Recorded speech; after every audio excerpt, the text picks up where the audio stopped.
Hello friends, welcome to another episode. In this video I'm going to show you my 10 most loved features in Photoshop. With other words, I use it so much in my workflow. Let's get started. Tip number 1. For my compositions I need mostly a certain perspective for the bottom. So here I have a photo, but I change the perspective. What I do, it's pretty easy. First of all, let's make a simple selection of the sky and mask it to get an idea what I mean, to get you an idea what I mean. When I hold Alt and click on the mask icon here below, I make a negative mask. It's actually a bonus tip. So we have it back black. Let's create a simple gradient just to visualize for you what I mean. Let's take, for example, that one. Okay, and put it below our bottom. But now I want to change the perspective. I want it more flat. Let's rename this layer. I call it ground. So what I do now, in this case, Ctrl T to transform, holding Shift and just flatten it down. And it gets a completely new view, a new perspective. Easy made. Tip number 2. I'm working here a bit on a composition and I check which moon I'm going to add. Probably I'm not going to add any moon. But however, I want to show you something. Let's make a new layer. If I go to my brush, take the brush, what it is now, you can toggle between before and background color for your brush with X. Just X, white. Let's make it simple with black and white. X, press on your keyboard X and you can toggle. It's very easy for your workflow. Tip number 3. I have this branch here I want to make a selection of. So there are 2 ways you can do that. You can do that by adding a negative mask. That means you make a selection, like the magic wand tool. We select the background with it, like so, and add a negative mask by holding Alt and clicking on the mask button here.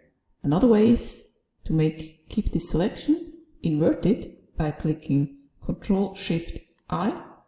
So it's actually the same result. 2 ways you can do it. So I take the negative mask and like so. Then I add a new layer to make it visible for you what I mean, what I'm talking about. I hold Alt and click Delete to fill with my foreground color black. So the problem with that is we have this halo here, you know, this white stuff on the edge of the branch. Then you can do, of course, go to select a mask and have a lot of work to do it, but it's a simple way you can try. It often really helps. So we have to do a Ctrl J because we need a save copy here because we're going to apply the layer mask. Now on the selected layer, we go to Layer, then we say Base and say delete the edge. 4 pixels, let's see what it does. Hit OK. Bam, way, it's gone. Then we still have a bit here, so let's do it again, but this time we delete the white. Even a bit better. Just a few steps and you have it gone. Try it out. Tip number 4. Let's assume that I'm working on some specific colors, something. Let's make this. And I change this color to red just to make it visible for you. So sometimes I'm working with colors and just need back to my white and black brush. For example, let's assume that I want to edit this mask, but I need to go back to my basic color. However, if you sometimes do, for example, a gradient, you get these colors, but you don't want that. For example, I want it black and white. if you press D on your keyboard, you go back to default black and white. D, and I'm black and white back. Tip number 5. If I'm in my brushes, I often open many of these tabs.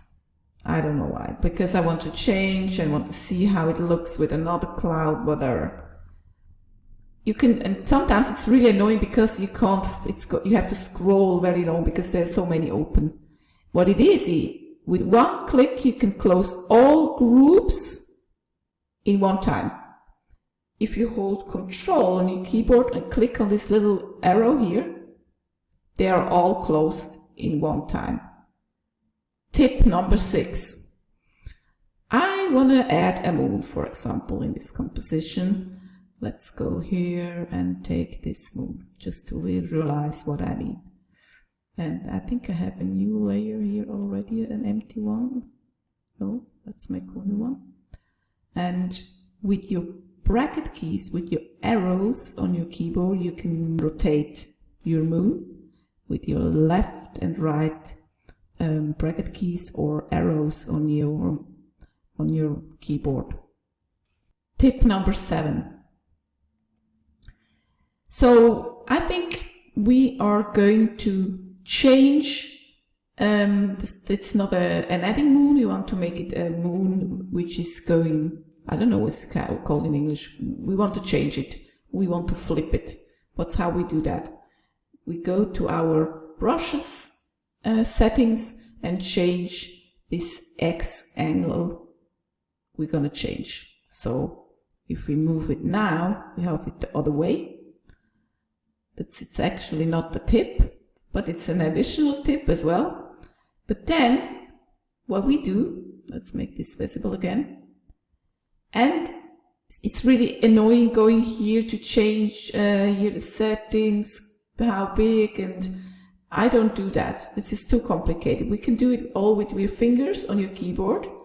If you are on Windows, just hold your Alt key and your right mouse button, and then you can change the size just by dragging left or right. And the same is also working with the opacity. Let's change to a normal brush to show you. Let's go here. So we see now right, and I'm just still holding Alt on my keyboard. To right and left is the size. Right click on your mouse, Alt on your keyboard, and you go up and down, it's the hardness. So I'm only working with that. I never go up here and change this, except I want to make it smaller like so, or tighter. So how is it working on Mac? On Mac it's completely different. On Mac you need to hold Control and Option key and left mouse button. Then you can manage the same. Tip number 8. Really handy. So sometimes you can do right click on a mask and say deactivate to see what it makes if you act, and just re-click again to activate it. Right click, deactivate, click to activate. Very complicated. What you can do, if you hold Shift and click on your mask, you get it deactivated too. So it's pretty, I don't know if you know it, but it's pretty cool. Just Shift, click and reactivate it. Pretty easy. Tip number 9. Let's assume you want to make a little highlight just up at the horizon on top of the button. Let's make a selection. For example, yeah, probably we take a size of just a small one. Just put it here and add a gradient. And now we are wrong. You see, we have black here, and we can change it here. It's going too low. No, we don't do it like that. We just toggle here, bang, and do it again. And now we have it white. So that's what I mean. I have it a little white here. It's too much, of course. But what you can do, and that's the tip, on any gradient, of course we can change the the layer mask a bit also, but if I just want it here, you can now change layer mask and so, but it's easy. What you can do, double click on the layer again, and then you can drag it here, you know. So this is pretty cool. Sometimes you just need a little bit, and you can drag your gradients the way you want it, anytime. Tip number 10. In this composition, I don't like this dark part here. I like it more on the side. So what I do, I reopen the layer. It's actually that one. You see it even more here. It's not the same. I want to really make it really clean. So what I do now, I just add a new layer, take my clone stamp tool, go to my clone stamp tool setting, take that one, is flip horizontally, take the layer, make sure you have all layers selected here, or at least the one and the one below. So we're going to copy here, holding Alt to copy the position, and we start painting here on the left side. So we have it all the way perfect. That works so good for many, many reasons. You need to know that. For this feature, you just have to be careful with the light. Probably you have to just to edit it again. So here is a bonus tip. When I create something, I have a clear vision, a clear idea what I want to create, and I mix things together to make them looking like the vision I have.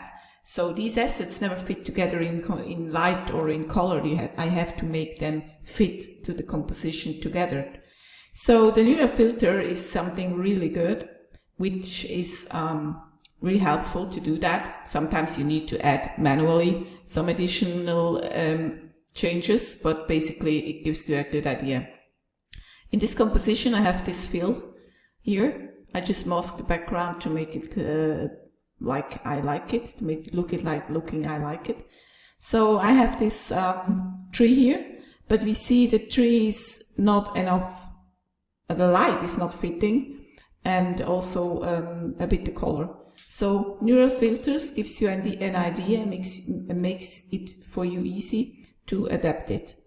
We go to the layer I have selected is a tree layer, which we want to change. I go to filter, neural filters, and we go to harmonize. If you don't see that toggle here, you just download the add-on here with the download button. And if you have it, put it on, toggle it on, and then you can select the layer. We only have the ground at the moment, and it makes it more fitting. It harmonizes with the other layer. So here we can do additional changes. We can do it even more bright, or we can do lower the saturation a bit, whatever. It's very, very helpful, because probably additionally I want to make the whole composition change in the look and feel, but for that all assets have to fit to each other before, of course. I hope this was helpful for you. Thank you so much for watching.